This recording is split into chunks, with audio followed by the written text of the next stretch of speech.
Hello, fantasy baseball fanatics. How you doing? Welcome to the Fantasy MDs Baseball Podcast. Today is Thursday, September 22nd, 2022. Sorry, we're coming at you a little late this week. Things have been a little hectic. Both Matt and I's schedule has been, a little changing up over the past, few weeks here. Once again, we truly apologize for missing you earlier in the week, but we got an action-packed episode. We got a bunch of good names to add for the weekend and going into next week if you're playing next week. So pay attention. Once again, we ask if you guys have been enjoying the podcast, you've been along for the ride, if we've helped you at all this year. All we ask is wherever you listen or watch, a little 5-star review. If you write a little review too, it goes a long way to, get the MD's outreach out there. And if you watch it on YouTube, you just hit the little bell below. It subscribes to us, and it will let you know every time we drop a new episode. I'm your host, Dominic Martino, here with my brother, co-host, partner in crime, Matthew Ane. Matt, how we doing today, brother, man? Doing great. I got a little Glenlivet in the cup. I'm chilling, man. There we go. Very nice, brother, man. So, everyone, we're getting crunch time here. We hope everyone's doing well in their leagues. If you're in the championship this week, once again, we got a lot of good names to add for the end of the week. If you're playing into next week, once again, a bunch of guys that could help you. So stay tuned for the waiver wire segment. But, as we do, if you're new here, we usually do the finger on the pulse first. And that's just a little something that Matt and I, whatever's in the news, whatever's going on with baseball, we try and give our opinions on it. So here's one that we actually haven't touched on yet. Matt and I just wanted to, give our thoughts and opinions on the rule changes for 2023. So things are going to look a little bit different next year. Things are definitely going to change. One thing that I will throw out there first before we get into the meat and potatoes of this is that every team will play each other next year. I don't think that's going to have a huge impact, but it is pretty cool that finally we'll get an even playing field as far as I'm concerned, where every team has to play each other at least one time. So I don't know how much that's going to affect fantasy. I don't really think it will, but these next 3 rule changes definitely will affect fantasy baseball going into next year. So we're going to go through them. There's three major ones here, and we're going to go through them one by one and give our thoughts and opinions. The first one is the pitch clock. The pitch clock is, coming up from the minors. It saved them about a half hour on games this year down in the minors, so they're going to implement it into the MLB for next year. It's a 15-second pitch clock with the bases empty, and then you get 20 seconds if there's men on base. So with that being said, I actually have the list here of who takes the longest to, make their pitches, right? And I'm just going to point out some names that I think are interesting here. We got Kenley Jansen, the closer for the Atlanta Braves. It's a lot of relief pitchers here, ironically. So, I'm not sure what that means here, but, these guys are definitely going to have to speed it up. So once again, Kenley Jansen's number 1. He takes the longest out of every single pitcher in the MLB to get his pitches to the plate. Then you got Devin Williams, he was in the closer mix there for a little bit in Milwaukee. Then who else do we got here when I'm looking down this list? Got Liam Hendriks for the White Sox, another guy, going to have to be a little bit quicker with his pitches. Shohei Ohtani, actually, he's the first starting pitcher that I see here of any significance. He takes a little bit to get that ball to the plate, so he's going to have to speed things up a little bit, if he wants to, not get penalized for this pitch clock. I see Josh Hader here. I see not too many other starting pitchers. It seems like it's really a lot of relief pitchers. I see Craig Kimbrel here. The next starting pitcher of note I see is Chris Bassett. So, those are just some names that you want to pay attention to next year that might have to be a little bit faster getting the ball to the plate. And that's really that. I forget what the exact penalty is. I believe it's an automatic ball. I believe if you take too long, I believe that's what it is. I'm not 100% sure. But as far as, things go, as I said, Shohei Ohtani, Chris Bassett, made 2 big starting pitchers there. Then you got Jansen and Liam Hendriks, 2 big-time closers there. So you're going to want to be a little bit more careful drafting those guys going into next year as far as I'm concerned. Matt, any thoughts on the pitch clock coming into the major leagues next year? I think the players will adjust. I don't see like that happening too often. Maybe like the first month we might see, even the first 2 weeks, those kind of errors. But I'm more of on like, if anything, like for instance, Kenley Jansen, that may mess with his timing, maybe mess with him in general and how he goes through his mental rotations in terms of pitching and things like that. And it could affect pitchers in general until they kind of adjust. Hopefully they're doing things in the off season to really do it. Plus, spring training is really going to make it, make or break a lot of players too and show how they're going to be with the pitch clock. So I'm sure that's going to be implemented. But outside of that, I can't really speak to it until it actually happens. But Yeah, fair enough. but let's talk about, the other rule change. Bases are going to go from 15 inches, 18 inches. Now, 3 inches is a pretty big difference. Excuse me. Excuse me. Sorry about that. You good, brother? It's women say, inches, every inch matters. So I mean, in baseball, that's about the same. So I never heard that from me, but anyway, you know, it's one of those things where it's going to help the base runner. It's going to help the guy that likes to steal bases. It can increase the stolen bases activity next year, and guys that chip away at bases and usually get caught, that may help them astronomically. But there's also a defensive aspect to it too. So it's going to be really interesting to see whether steals go up or steals go down, or whether guys are getting caught more often, where that can hurt you more in points leagues. So like it's gonna be an interesting rule change. I don't know if I like it. I don't know if it's for the best. We'll see how it kind of plays out. Um, it's gonna really make that sprint like 3 inches shorter, which 9 out of 10 times that's usually all it is within inches of that quick double play. So it's going to be an interesting season next year with that rule change. Yeah, Matt, I'm agreeing on most of what you're saying here in the sense of I think it's going to help the fast guys, right? I think it's going to help the guys, that are really fast from base to base. So what I actually have pulled up here is it's a few different stats. I think the most significant one is I have sprint speeds from home plate to first base for this year. And I'm just going to once again, like I did with the pitch clock thing, I'm going to point out some names here that I think might be benefiting from this, from this rule change. The first one here, he hasn't played a lot of games yet, but he is the fastest guy from home plate to first base, and that's Corbin Carroll, rookie of the Arizona Diamondbacks. The kid's 21 years old. I think has a high ceiling next year. I don't know how highly drafted he will be, but if you can get this guy near the end of your draft, it's somebody I'm certainly going to be fairly high on going into next year. He's shown pretty well so far this year. Once again, Corbin Carroll, Arizona Diamondbacks. Then in third place, we got Shohei Ohtani, man. And he's played pretty much all year, and he's super fast. Only takes him 4.08 seconds to get to home plate to first. So I think Shohei could be in for a few more steals next year. Forgot to mention Corbin Carroll is 4.04 seconds from home plate to first base. Who else do we got here on this list? Matt, we actually got one of your boys. We got Mr. Bobby Witt Jr. He's 13th fastest in the league. Takes him 4.13 seconds to get from home plate to first. Yes, he sure is, my brother. I think he'll be in for a boost in steals next year. I think he's almost at 30 already, if I'm not mistaken. So I think he could be in for a little increase next year. And then another guy right ahead of him on the list is Trey Turner, who I think also could be in line for a couple more steals next year. By the way, we're on Aaron Judge watch right now. He's batting in the bottom of the fifth inning for the Yankees against Michael Wacha. I will let you know if he gets 61 right now. I got the Aaron Judge jersey on. So, in New York here, this guy is guy's a god at this point. But to get back on track here, a couple more names I'll throw at you. Mr. Stephen Kwan, who's having, a pretty strong year. Another guy 16th on this list, 4.16 seconds to get from home plate to first for Mr. Kwan. Once again, could be nice little snag at the end of your drafts if you're looking for a little bit of steals, a little bit of batting average. Then we got Cedric Mullins, guy, I think he's got about 31 steals on the year. He's 17th on this list. Byron Buxton, Mr. Flanges himself. He's pretty fast, but he's got to stay on the field. Jorge Polanco, what an interesting name, right? Let's give this guy a little bit of attention for a second. He's been banged up all year, tough year for the guy. I think he's a big bounce back candidate for next year. He is 22nd on this list.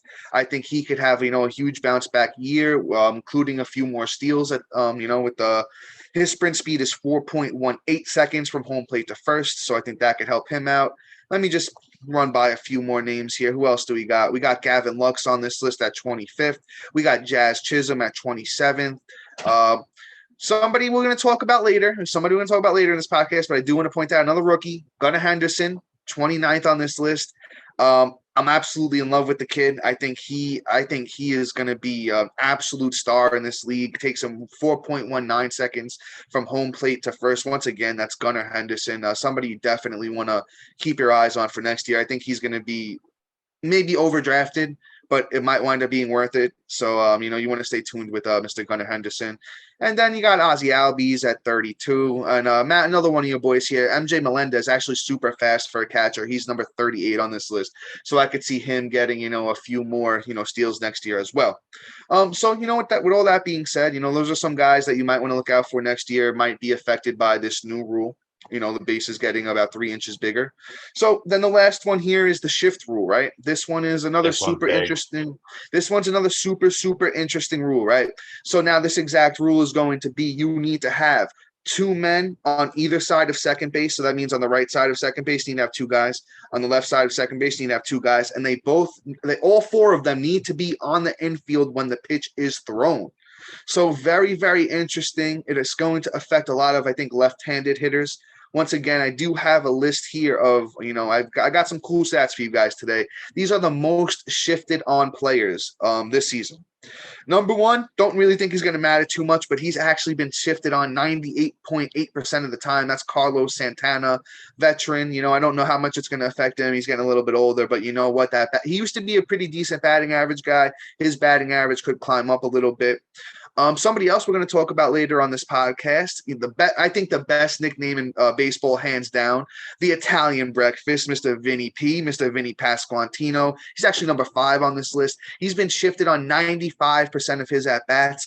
I know Matt and I are both really high on him going into this next year. This could make him go even further, because if he can get near the batting averages he had in the minors, with the shift being less effective on him now, it's the sky is the limit for the kid. He's got a lot of power, a lot of discipline. I think he's one of the next big things in baseball as well. Jose Ramirez, number 7, a guy who's already one of the best players in baseball. We could even see a little bit more uptick in the average department with Jose Ramirez. He shifted on 93.7% of the time. Corey Seager, somebody who's actually had a down year as far as batting average goes. I think he could bounce back in the batting average department because he's number 12 on this list, shifted on 92.3% of the time. I think this is one of a fingers crossed type of ordeal here with this next guy, Cody Bellinger. Really, really, really disappointing year for him. He's number 16 on this list. He shifted on 91.3% of the time. Right under him is somebody Matt and I were talking about the other day, Mr. Kyle Tucker. Batting average isn't what you would want it to be. I think he's sitting around 265, 268, somewhere around that department. What was that? 248. Okay, 248 at the moment for Kyle Tucker. But I do think that sky is the limit for this kid. I think he's going to be, 25, 26 years old next year. He shifted on 90.4% of the time. 262. All right, there you go. So he's in the 260 range. But I think that's going to bounce up for him next year. He's number 17 on this list at 90.4. Somebody that's super interesting, Joey Gallo, right? Goes over to the Dodgers, wakes up, starts playing a little bit better. He's had a couple of years in the past where we all kind of believed it was happening, where he's, that I forget what year it was, maybe 3-4 years ago, he got hurt halfway through the season and he was hitting like 250, 260. And everyone thought that, Joey Gallo got the light turned on. Maybe with the shift going away, somebody you take at the end of your draft next year, a little power, batting average might come up 230, 240. And if he does that, guy could hit 50 home runs. Not banking on it, but he could do it. And then let's throw up 2 more guys here. You got Kyle Schwarber, somebody who's hit 40 home runs this year, but the batting average is abysmal. I think he's hitting like 210, but he shifted on 89.7% of the time. Could see that batting average come up once again. Guy hits, guy like Kyle Schwarber hits 230, 240, 250. 50 home runs is not out of the question. And then another interesting name, Max Muncy. Another guy, been banged up all year. In previous years, the guy hits about 250, 260, a lot of home runs.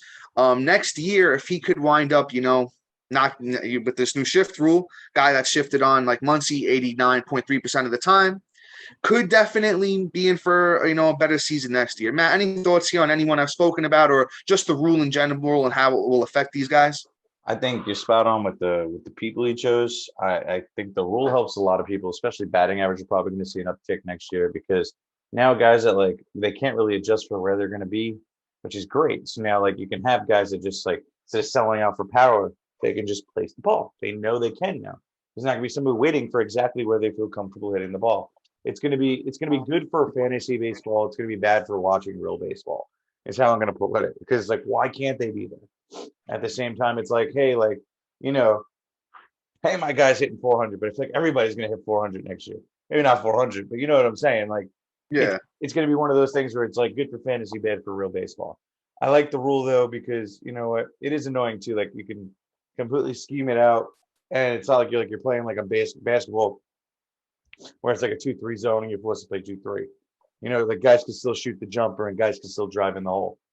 You know, whereas like baseball, it's like there's like a 70% chance that Freddie Freeman's gonna hit it right here, and I'm just gonna stand right here and he's gonna hit it right to me. Yeah, yeah. It's crazy how that works. I do want to throw out one more thing since I'm looking at this in a little bit more depth now. Out of the 70 most shifted on players in the MLB, only 2 right-handed hitters.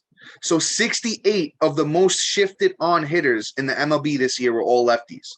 So I would definitely take that into consideration. I think a lot of lefties, and I'm surprised actually that I don't see Anthony Rizzo as high on this list as I thought he would be, because that's somebody that, you think of with the big time shift. He's actually number 46 on this list, Anthony Rizzo. He shifted on 83.9% of the time. He's definitely somebody that I could see having a big bounce back year as far as average goes, because, he's kind of been known for, a decent average his whole career. But with that being said, we'll leave the rest of this analysis to come next year when we get into our prep. Just wanted to give you guys a couple of news and notes if anyone's interested in, going into next year. I know a lot of people are out of it at this point. And, definitely give you something to look forward to, get your studying in now, at least a little bit. If you're out of it, if you're not playing fantasy football and focused on that, it gives you something to do. I got all of these stats, Baseball Savant. It's a very good website for in-depth stats. Just wanted to give a little nod to them, for the help today with the episode, with all these great statistics. If you want to go, again, look up these stats, baseballsavant.com. Just type in sprint speed. You got shift leaders, and then you got pitch times. Those are the 3 things that I was looking at here mainly. But with all that being said, we're going to head into the news and notes. Matt, the routine, my brother. Just cut me off if I'm ranting too much or if there's anything that you would like to add. So let's go for it. This one kind of sucks. I'm going to be honest with you. I don't even own the guy anywhere, and I just feel absolutely horrible for him.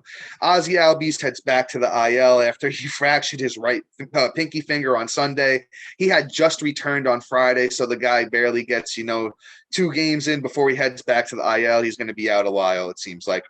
That's good for what's his face though. Vaughn Grissom, yes. That means Vaughn Grissom stays in the lineup, and he's actually been, doing his thing still. Another guy that I think is going to be very, very highly drafted next year, and very well should be, as long as he's got a starting spot on that Atlanta Braves team. Well, I mean, then we got. Go ahead, my brother. Yeah, let's talk Vaughn Grissom. Go for it. Swanson's also is on a contract here. So. Oh, is he? Okay, there you go. Yeah. And Swanson's having a monster year this year. Right. We'll go into my next season talk about who's on contract years.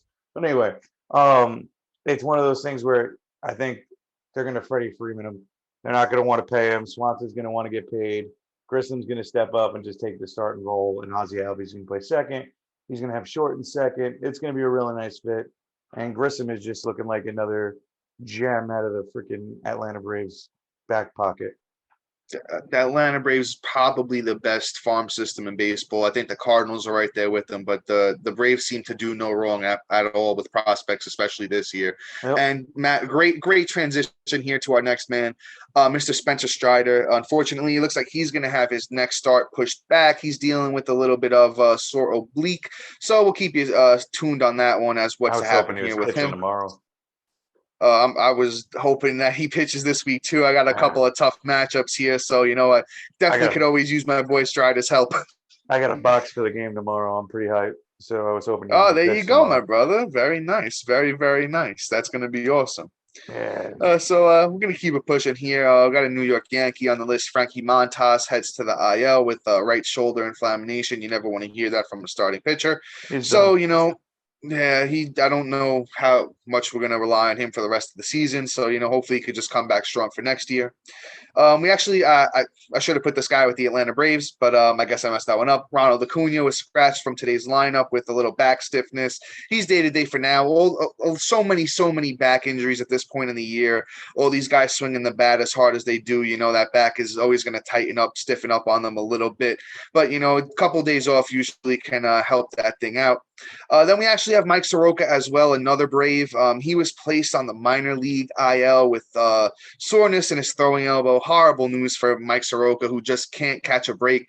I think we add him to the phalanges list. The guy literally cannot stay on the baseball field, and it's tough for the kid. He had so much promise, but at this point, I don't know how much I want to draft him going into next year, even if he is healthy. Somebody I'm probably putting on the avoid list for next year, to be honest with you. I want to cry. Like one of my Kid favorite, can't catch a break. one of my favorite pitchers, like in a while. Like it is upsetting. Like he could be so good, and it's not even like a phalanges. Like these are like random stuff. Like nothing soft tissue, right? My man steps wrong and blows his Achilles up twice. Then it's his elbow. Yeah. Like these are not things that you could prevent. Like it's not like, okay, we're dealing with the soft elbow tissue. Maybe. Not really. You throw a slider. If you throw a slider, there's you uptick by like 60% of getting Tommy Johns and having sore elbow. Like having a slider. You got to figure it out. You got to figure it out to stay on the field, my man. Bro, you could do about your Achilles. The Achilles I'll give you, but the elbow is, pitch mix, where he's releasing the ball. Got to be something they could fix with him there. Yeah, but like I'm just saying though, like the injury label tag and the phalange tag can't really be there because he just re-hurt his Achilles, which is uncontrollable. The elbow is I'm getting ramped up. This is the first time I've thrown in 2 years, 3 years almost. So like to be expected. It's not like I'm gonna rank him in my top 50 next year. He's gonna be in like my last couple of rounds, and it's like, hey, this guy could be a hidden gem. Yeah, I mean, he's not like all the way up there, but you know what? He's secretly going to be my Dallas Keuchel pick. Sidebar, guys. The year Dallas Keuchel won the Cy Young, he was the last pick of my draft in every baseball league I did. Last pick. Matt gets credit for him. Nobody even knew who he was. Oh, it was Dallas Keuchel. Yeah, won the Cy Young that year. Just saying. Yeah, I mean, I don't think Soroka's got that kind of upside anymore. But you know what? He could. He's like 24, 25, but that's just me. If you're in a deep league, and you want to throw your last pick at the kid, I'm not going to blame you. But personally, I'm probably going to head in other directions with my picks. I'm not much of a believer at this point anymore. How this kid's literally been banged up his whole career. Had like one full year, and that's This could also just be a ploy to just keep him down, so they don't have to use him until next year. Yeah, fair enough. But let's keep it pushing here with the news and notes. Another guy with a back issue, Julio Rodriguez, left today's game with lower back tightness again. He was out, I believe, Monday, Tuesday, Wednesday, or was Sunday, Monday, Tuesday. He was out 3 games in a row. Then he came back for 2 games, and now he's out again. I think Seattle's got to just let the kid sit down till that back feels right. And once again, we've talked about situations like this with guys like Acuna, guys like that type of stuff. That just want to. And Eloy Jimenez, another guy that just want to be out there all the time, want to do everything they can to help the team win, want to jump up and down, or dive after every ball. These young kids got to realize, that they don't have to do it all, and if you need a week off, take a week off, So then once again, Julio should be fine sooner than later, but I would not be surprised if, Seattle wants to rest this kid until the playoffs because, Seattle's going to try and make a run here. So, just keep your eye for Julio ramping down here until the playoffs come. Then you got Jose Altuve. He's day-to-day after taking a pitch off his elbow on Wednesday. He didn't suffer anything serious. The MRIs came back clean. He should be back later this week. Some good news here as far as starting pitching goes. Freddie Peralta, with the shoulder soreness. Brewers are saying he could be activated to start this Sunday against the Reds. He threw a successful bullpen session Monday.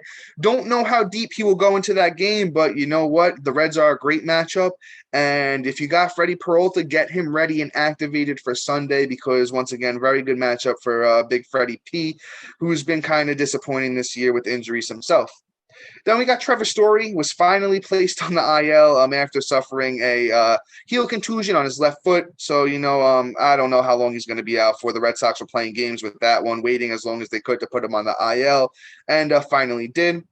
And then the last one here, this one's kind of interesting if he's available in your league. Didn't put him in the waiver wire segment because I believe he's too highly owned for that. But if David Bednar is available in your league, he was activated from the IL today. He could be in line for saves for the Pirates, down the stretch. He's put up great numbers on the year and a bunch of saves for those Pirates too. They're not in many games, but if he's available in the league, at least he's going to give you good numbers, and he will most likely be, helpful down the stretch.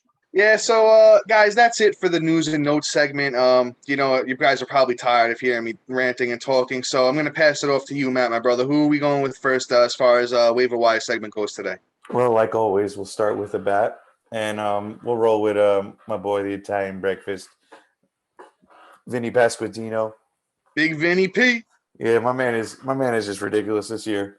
Finally coming off that injury after a month, and he hasn't really like taken off yet. He hasn't done much. He has 4 ribbies in the last week, which is fantastic for a guy coming off the IL. He's batting about 429 over the week since he's been back, so that's another positive sign.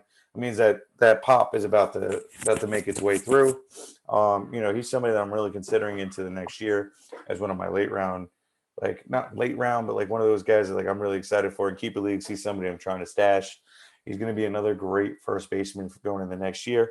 And I mean, on the year, before he got hurt in 208 at bats, he had 18 runs, 8 bombs, 20 ribbies, and batting 269. That's really solid stats for a guy that's first 200 at bats in major leagues. Period. Most guys don't come up and translate that. This kid is just an absolute monster. Power is unlimited. That Kansas City team is just ridiculous.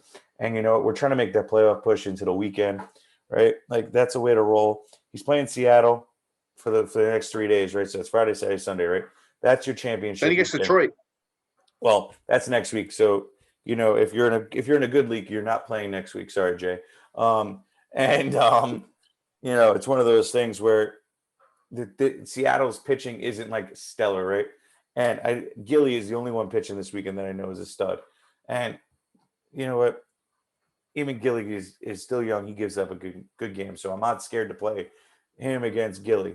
So it's one of those things where this is the matchup to go. This is the time, right? We're in a 3-day focus. There's a bunch of series starting tomorrow. These are the players you got to pick up and go for that W. Who's going to get those counting stats for you to get you that championship at the end of this week? Vinny's going to do it for you, hands down. Yeah, man, I agree with you as far as this kid is just one of the absolute best young talents in baseball. You read off his stats on the year; they're absolutely fantastic as far as I'm concerned. We've been talking about a lot this year how a lot of these young kids come up and don't translate right away. Vinny P had his little week or a week and a half, maybe even 2 weeks of transitioning. But then when he got hot, he got red hot. He was just tearing the cover off the baseball. He's on a nice little 7-game hitting streak, so he's absolutely on fire right now. On September 17th, he went 3 for 5 with 3 RBIs. The day after, on the 18th, he went 2 for 4 with an RBI. So, Vinny P, the Italian breakfast, is heating up here. He's only 26% owned on Yahoo. The kid's 24 years old, so absolutely love him for next year. I was looking over, getting ready to start my rankings for next year, and Vinny P was somebody that at first base I just kept moving him up, and I was like, I love this kid. I think he's going to be absolutely fantastic. We were talking about how he's one of the most shifted on players so far this year, right? So with that shift change in the minors, Vinny P was absolute average guy.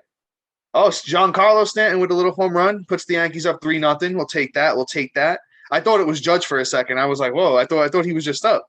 But sorry, guys, got a little distracted over here with the Yankee games. But back to Vinny P. In 2019, as a 21-year-old, Vinny P hit 294 in the minors. In 2021, he hit 300 across 116 games. Vinny P, even this year in the minors, he hit 277. So he has shown that he can hit for a plus batting average. I think he's going to grow into that big man body and get that man power. He could easily be a guy that hits you 30 home runs, hits 280.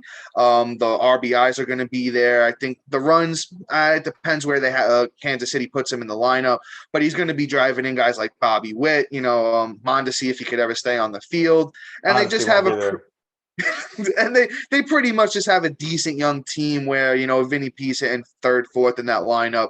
Got a lot of upside. Next year, Kansas City is going to look like this. It's going to be Nicky Lopez, Bobby Witt, Melendez, and then him in the fall. Yeah, so something along the lines of that definitely sounds right to me.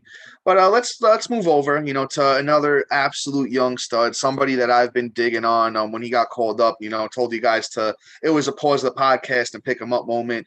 You still got a little bit room left here on him, and that's Gunnar Henderson of the Baltimore Orioles. This kid is just. he was arguably the number one prospect in all of baseball, this year. So the thing is with the kid, he comes up and literally translated right away. There was no transition period. The kid came up and he hit the baseball. On the year, Gunnar Henderson has 74 at bats, 8 runs, 3 home runs, 15 RBIs, a steal, and he's hitting 324. Just has not slowed down or missed a beat. The Orioles have actually moved him up in the lineup. On September 20th, he hit first. In the last 2 days, he's hitting, third. So Gunnar Henderson, man, it looks like the Orioles are super, super high on him. He's got the spot in the lineup. Over the next couple of days, he's going up against the Astros. I think Verlander's supposed to come back, so that might be a tough matchup for the kid. But you know what, man? Somebody who's just hitting the ball like this has got to be, got to be owned. He's only 57% owned on Yahoo. Once again, we're talking about Gunnar Henderson, standout rookie for the Baltimore Orioles. And I will say this: it's 1, 2, 3, 4, 5, 6 multi-hit games since September 13th. So either the kid's absolutely on fire. I did want to just give you guys an example of how good the kid is. I do want to pull up his minor league numbers because the kid's absolutely, I think undoubtedly one of the best talents in baseball as far as young hitters go. He's only going to be 22 next year, which is just the sky is the absolute limit. This year in the minors, Gunnar Henderson had played 112 games, 101 runs, 7 triples, 19 home runs, 76 RBIs, 22 steals. And I love the strikeout to walk ratio, 116 strikeouts, 79 walks. The kid knows how to take a walk. And he hit 297 with a 416 on base percentage. Gunnar Henderson, man, what else can you say about the kid? He's somebody that I think is going to be overdrafted next year, but you know what? It might wind up being worth it. And once again, I think he's worth it for the stretch here over the weekend. And I think if you're playing next week, if you're in one of those leagues, unfortunately, that make you ride it out until the end. He gets Boston after that. Boston's pitching is absolutely abysmal. So I think he's going to go out there and take advantage of Boston's pitching next week as well. So you know what? 57% for Gunnar Henderson should be 90% in my opinion. Gunner's a stud. So, I mean, it's one of those things here. He's playing Milwaukee over the next 3 days, which is a championship weekend. So Houston. Houston? Oh, Yeah, I'm sorry. Houston. I'm looking at the wrong team, Houston. So if he gets Verver, It's going to be rough. But, I mean, it's still only out of 2 games. So, I mean, he could probably handle himself the way he's hitting that ball off the thing. Sorry, I'm already looking at my next player. So, it's one of those things where Gunner could be good, and again, like Dom said, he has some next year possibilities where he's probably going to be a top 100 guy overall. So we'll see Yeah, where I he think goes. so. But I think you covered him pretty much. Yeah. You got a little something right here. Dude, I love the kid. He's You know my joke. no, I do. I gotta get rid of that man because but the kid is just phenomenal. Gunnar Henderson. Yeah. Also, I did mention he's eligible at third and short on Yahoo. He did get that third base eligibility last week, so just once again, go pick him up. It's a pause the podcast. Just go pick up Gunnar Henderson, especially if you're in a keeper league. Where you could keep maybe like 10, 12 guys. He's definitely somebody that needs to be in consideration. But Matt, who we got up next, my brother? So we got Mr. Taylor Ward, Mr. Stud over here. So we all remember the name from the beginning of the year. We had a whole podcast dedicated to him, and he's incredible. He's finally figuring it out now again. And you know what? I'm pretty happy. I was able to scoop him up a couple of weeks ago because I saw this coming, and now I'm ready for him. And you know what? Over the last 2 weeks, 7 runs, 2 bombs, 8 ribbies, a stolen base, batting .381. In the last month, 12 runs, 3 bombs, and 13 ribbies, stolen base, batting .349. He's having it. This week, he already got a bomb. This kid is killing it. I think he's going to be a great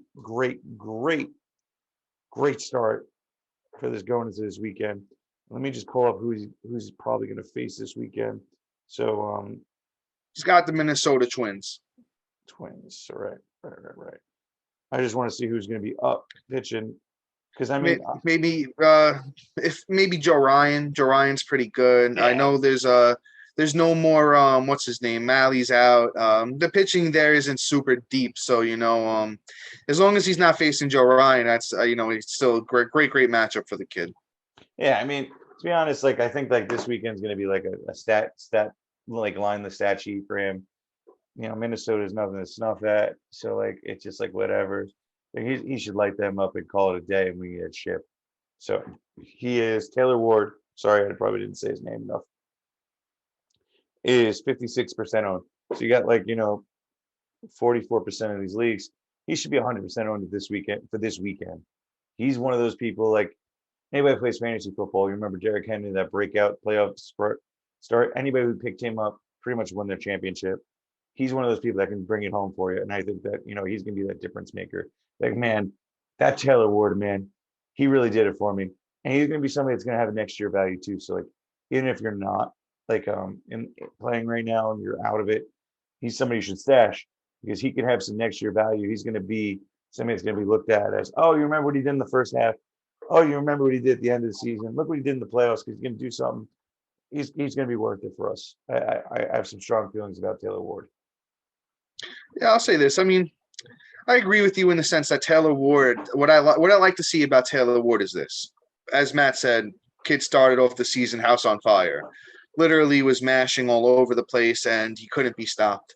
Then I want to say, probably maybe the end of May, beginning of June, it seemed that pitchers had started figuring out how to pitch to him, right? Then what do you got to do as a hitter? You got to figure out how to, readjust to how the pitchers are now pitching to you.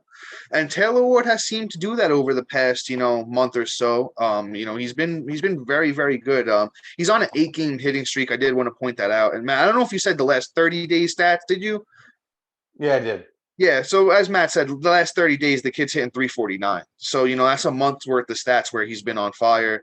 And as Matt mentioned, the Twins don't have a great pitching staff. I don't know if Joe Ryan is up this weekend, who's the only guy that scares me at all on that pitching staff. But, Taylor Ward's on the 8-game hitting streak. On September 21st, the bomb with 2 RBIs. On September 20th, he went 2 for 4, 2 runs and an RBI. Chipped in a little steal over the past week as well, which is always helpful with Taylor Ward. I don't know how highly I will have him ranked going into next year. But he's somebody that I think is like top 40, top 35 outfielder going into next year. On the year, he's still hitting 273. He's got you 19 bombs. RBI is a little bit lower than you like at 57. Runs are right at 65. So, he's got chipped in 4 steals. So, Taylor Ward is definitely somebody you want to keep your eyes on going into next year. If you can get him one of your late round picks, I think it will definitely be worth it in your especially 5-man outfield leagues. Definitely somebody that's going to be worth it heading into next year. So let's wrap it up here, and it's actually, I believe, we have another Angel on deck, and that's Luis Rengifo, somebody that we've talked about a few times here. I like to call him the Swiss Army knife guy. Could play pretty much every position. He plays second, third, short, and outfield. And Rengifo, man, is just somebody who kind of came out of nowhere, and the kid hasn't really stopped hitting. Over the past 2 weeks, he's got 2 double Don games, and that's two home run games. If you're not familiar with the double Don. September 18th, was one of those days, 2 for 4, 2 home runs, 3 RBIs, 2 runs. September 16th was the other one, 3 for 5, 3 runs, 2 bombs, 4 RBIs for Rengifo. And Rengifo's consistently been hitting first in that lineup, for the past, 2 weeks. And the numbers on the year are pretty impressive too. Rengifo on the year, 430 at-bats, 41 runs, 15 RBIs, 41 runs, 47 RBIs, 15 bombs, 6 steals, 274 for Rengifo. He's 53% owned on Yahoo. And once again, a guy that gets the Twins heading into these last 3 days. And the Angels do also get Oakland next week. I do want to keep pointing that out for anyone that has to play into next week. Unfortunately, I got a couple of leagues where I have to do that. So, I want to think about you guys as well. So in Oakland's an easy matchup, and I think they could highly take advantage of them as far as Rengifo and Ward go. Matt, any thoughts here on the boy Luis Rengifo? Rengifo is somebody else I picked up. I mean, yeah. He's one of those guys where just like, the Swiss Army knife, you might as well just call him, Mr. Everywhere. The Geef has just been stellar last couple of days. He's been geefing out and just been beefing up, getting the ball out of the park. And I think he could drive it home for you. He has something special going on. I like to see what he would do for the rest of the year because he may be somebody interesting for next year. But I think personally he could probably bring it home for me too, especially with the Swiss Army knife action. Yeah, You know, he's pretty young too. He's only 25 years old, so it's right? somebody that light could be turning on, and you could once again. I'm not going out there and wasting a high end pick on him, but if you can get a guy that can play 4 different positions near the end of your draft next year, and Gifo is definitely someone that you want to look into. For sure. All right, let's move on. Let's stop talking about some bats. Let's start talking about some arms where usually people, need the pickups because their arms aren't as easy to come by. And this Oh is yeah, where we really succeed. And this is what's going to drive it home, that pitch and ditch strategy. And I got somebody that's on nobody's radars right now. Somebody that I scooped up today. And this kid, Braxton Garrett, right? Braxton Garrett's 11% owned. I've talked about it before. He was killing it for everybody in fantasy this year. He got hurt, got sent down. He really was just laying it out there for people. He's a strikeout machine. Okay. So on the year, in 73 innings, he has 75 Ks, 2 wins, 3.68 ERA with a 119 whip. Before he got hurt, he had like several 10 plus Ks games with barely giving up runs. The kid was looking lights out. Then he got hurt. But he's been back now. And he only gotten blown up twice. And honestly, it was in Cincy, which is a hard park to pitch in, and Phillies, another hard park to pitch at, and against the Phillies. So still, but then against Cincinnati, the next time out, 11 Ks. Then he had 4 Ks against Texas, 3 Ks against Atlanta, which to be expected to Atlanta. But he didn't give up runs during against Atlanta. And now he's going up against Washington. Okay. He's probably going to have like 35 Ks, like 35. I'm kidding, but he's going to have a lot of Ks, and he's not going to give up a run because Washington just sucks. So, he's somebody you should totally scoop up and just enjoy, sit back, put your feet up, say, I got the W, I got the Ks, I got the ERA. Let's go, Braxton Garrett. Yeah, Matt. I'm agreeing with pretty much everything you're saying here as far as Braxton Garrett goes. The kid's been very, very good. And I'll say this. He really turned it on his last 7 starts before getting hurt. Let me back out and go back in. Okay, so on July 14th was his big breakout game against the Pirates. He struck out 11, didn't give up a run, only walked 2 and gave up 2 hits, right? So, that was the coming out party. Then he played the Pirates again, 7 strikeouts, only 1 run. Then he goes to Cincinnati, 8 strikeouts. That was one of the, as Matt pointed out, that was one of the games he got blown up. But then he goes back to Cincinnati again, and he, only gives up 2, strikes out 11. So, the kid's got, as Matt said, big strikeouts upside. And I want to read you off those last 7 game numbers, right? It was 38 innings for the kid, 46 strikeouts, a 3.08 ERA. The whip was fairly low as well. It was actually under 1. I believe it was like a 0.95 around there. So the kid's got great upside. I'm highly impressed. Matt actually pointed him out to me here right before we started the podcast. Didn't even know that he was coming back. And against the Nationals, if you can get him for this start on September 23rd, which is probably today when you're listening to it. But the thing is, I know there's a lot of leagues out there that allow actual daily movement. So if you pick him up that day, he will be in your lineup for that day. If not, unfortunately, it doesn't look as good for him next week. I think he gets the Mets. But you know what? If you're able to snag him for his start, against the Nationals, I think he could go out there and, as Matt said, he could strike out, 8, 9, 10 batters. And, he could limit the runs as well because, as I mentioned on the year, it's a 3.68 ERA for Braxton Garrett, a 1.19 whip, 75 strikeouts, 73 innings, and 11% on for Braxton Garrett. So you guys want to go out there and give him a little snag. Somebody that I've kind of been infatuated with this year, especially down the stretch. We know we've talked about him numerous times on this podcast, but there's a reason. That's Jon Gray, of the Texas Rangers. Guy is just, got a lot of upside. Once again, he's a guy, we're a little bit late coming at you this week, so we do apologize. He's another guy that pitches tomorrow, but it's a good matchup against the Cleveland Guardians, who aren't a great baseball team, and Jon Gray has been, pretty good on the year with the numbers of 111 innings, 125 strikeouts, 7 wins, 3.80 ERA, and a 1.14 whip for Jon Gray. Once again, he's 44% owned. Oh my, okay. I thought I saw another home run. I had to stop for a second. I thought I saw another home run on the TV. So but John Gray is great. And then another guy for next year that I think, when he gets the full year, hopefully he's not injured, but he gets that full second year in Texas. As Matt and I love to say in this podcast, first year on a new team is always tough for adjusting. There's a lot of things that go into that. I'm not going to sit here and break them all down, but it's tough. So, but that second year with a new team, look at Nolan Arenado this year, and it's easier. You get more adjusted to things. So I think John Gray's in for a big year next year, and I think he has a good week. A good start tomorrow against the Cleveland Guardians. Yeah, John Gray is great. I mean, it's going to be a nice little start. I mean, Guardians have been so-so. It depends on the day. You still got Jose Ramirez in the lineup, but I think John Gray can get it done. So, it's one of those things where I think, it's going to be a solid ad. You pretty much caught him up. So I'm going to move on here. I'm going to talk about our boy, Mr. Domingo Herman, Mr. Hit Your Girl. Hide your kids, hide your wife. Kids, hide your wife, and bring out your bats. But for baseball wise, Domingo is going to be a good start this week. He's going up against Boston, but at home. Boston has not been hot. They're down Trevor Story. It's just been a storm of just. So I think it's going to be a good start for him. He hasn't really given up too many earned runs over the last couple starts. He's had 2 games in the last 10 where he's had higher than a 2.7 ERA. Right? He had a game at 4.5 and a game at 5.79, and those were five starts apart. So I think this is going to be a good start for him. He's somebody that can bring it home, help you in the ERA. He hasn't been much of a K's guy this year, so he may get you 5, may get you 6 if you're lucky, but at least he won't hurt you. He can bring it home for you. And if you're struggling with that ERA, you need to get it down. He's probably the guy I'd want to pick up.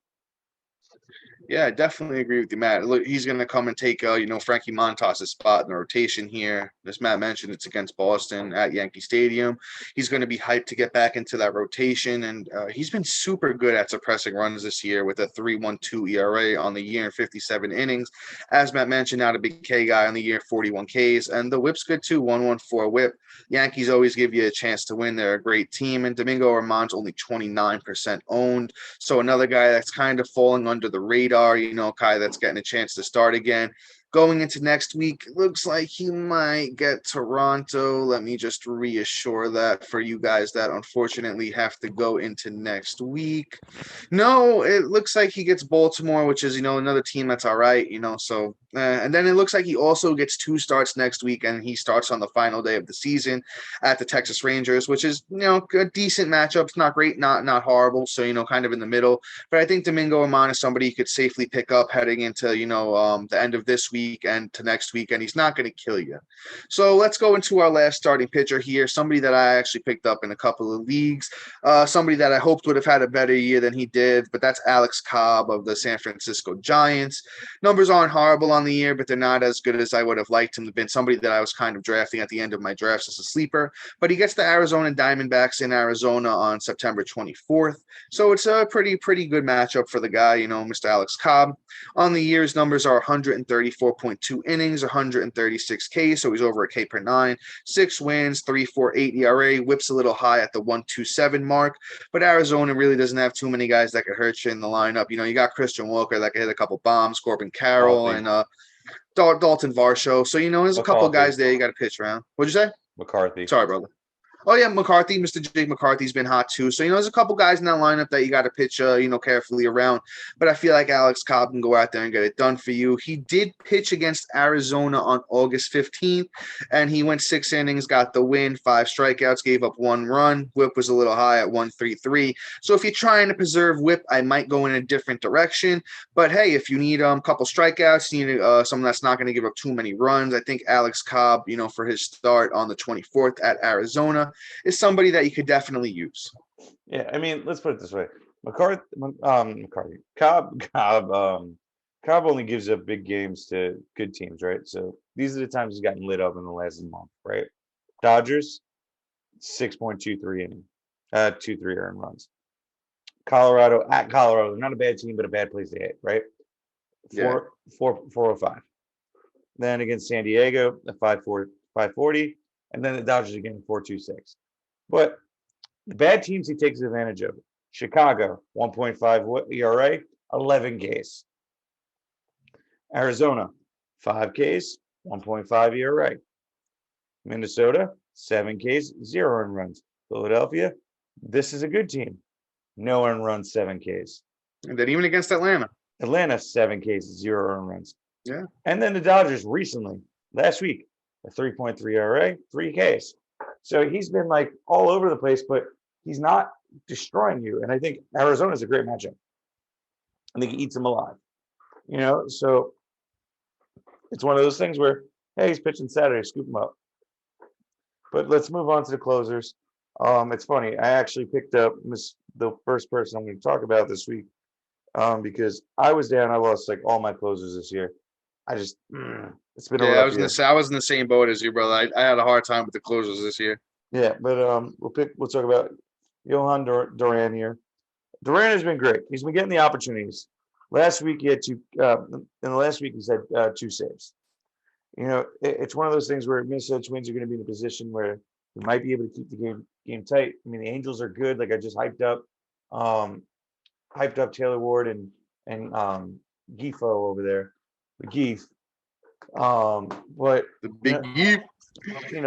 It's not like the Twins can't hit; they just can't pitch. So like they can keep the game close, and there could be some save opportunities going into the weekend. And Johan could be the beneficiary of this situation and double up on this production and get you some saves. So I think this weekend he might at least snag you 1 save. It's definitely going to be worth it, in my opinion, at least. Yeah, man, I love Johan Duran. The thing with him is this year, the Twins wanted to mess around and play the Emilio Pagan game, somebody that's getting old, isn't really that good anymore. And then they went and got Jorge Lopez, which I don't know why they did that when you got somebody like Duran sitting waiting back there. And Duran's just been good. As Matt mentioned, picked up a couple saves in the last week, but on the year, his numbers are super impressive for a guy that's 24 years old, getting his first shot in the bigs. Duran has played in 55 games this year, a 1.78 ERA, 8 saves, 65.2 innings with 87 strikeouts. He's a strikeout machine, and the whip is absolutely stellar at a 0.95 whip. Somebody that I think is going to be, an amazing closer in the future, especially even next year. A guy's going to be 25 years old, getting older, only getting better. It looks like, in my opinion, he's got great stuff. Those are good fastball. He's got good breaking stuff as well. So, the pitch mix is there. I think next year, guy could be easily a top 10 closer. Once again, we're talking about Johan Duran here, and he's 46% owned on Yahoo. So in over half your leagues, you can go out there and snag Mr. Duran. Next guy I want to talk about is actually someone that came out of nowhere that I got to give Matt and I a little pat on the back, for, because we literally, spoke about this guy last time we were with you guys, and we didn't know where it was going to head. But Domingo Acevedo of the Oakland Athletics, he wound up being a pretty good ad with about 3 saves on the week, no earned runs, an under 1 whip.